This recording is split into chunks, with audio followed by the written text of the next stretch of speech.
away, but they're still producing severe weather. Check out all the warnings from the Canadian Weather Service, even some tornado warnings in western Ontario. And in Indiana, still some warnings down here in south central Indiana. But for us, we're in good shape. The front's gone through.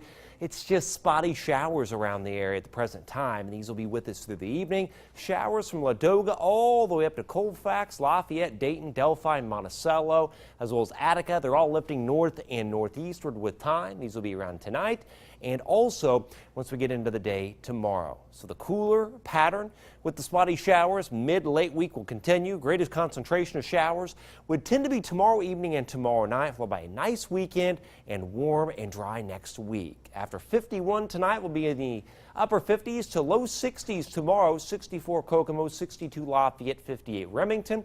Cooler on Thursday, about 55 to 60 for the high. 58 Lafayette, 57 Monticello, 59 at Frankfort. On our high-res Futurecast product, notice the scattered showers coming up from the south and southwest tonight and even tomorrow morning into tomorrow afternoon. Now, I think the shower coverage will increase tomorrow evening and tomorrow night. Notice how this is fairly widespread light rainfall coming in tomorrow evening and even tomorrow night before that area starts to pull away, and then we're just left with spotty showers on Thursday and Friday, a lot of clouds and perhaps a little hint of sun from time to time, and then we'll clear things out by Saturday. So showers coming up from the south and southwest tomorrow and tomorrow night, but once we get into Thursday and Friday, as the upper low wobbles southeastward, spotty showers will tend to kind of pivot in from the northwest. But once we get to Friday night, the skies will clear, high pressure comes in, and there could be patchy frost along and north of US 24 before the much warmer weather comes in. And on Friday night, 35 Winnemac, 36 Rochester, 36 Monticello, 38 Lafayette, and around 40 at Kingman. So you can see that US 24 corridor and northward how to be mid-30s and more conducive to some patchy frost. Now, that's not necessarily abnormal.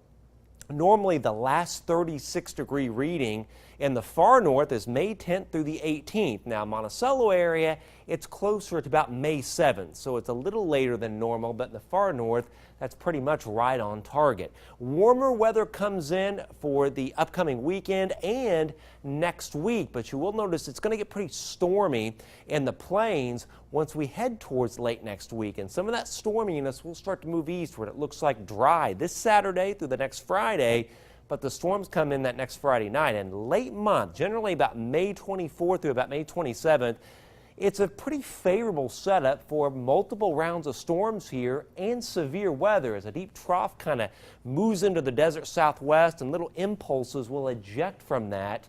And with temperatures 85 to 90, muggy weather and favorable dynamics, I do think the severe weather threat, actually perhaps multiple rounds of that severe weather, increasing once we get towards May 24th and after that. 7-day forecast, 64 on Saturday, though, after cool weather Friday, after 38 in the morning, too. 69 Sunday, and then next week we warm up. It's back to 77 on Tuesday, and by Wednesday we could be in the 80s, and the 80s will carry us to next Friday, and that would be our next chance of rainfall after this Friday. So 1 week of dry weather is possible. And 1 week of wet weather is too. That's right. All right.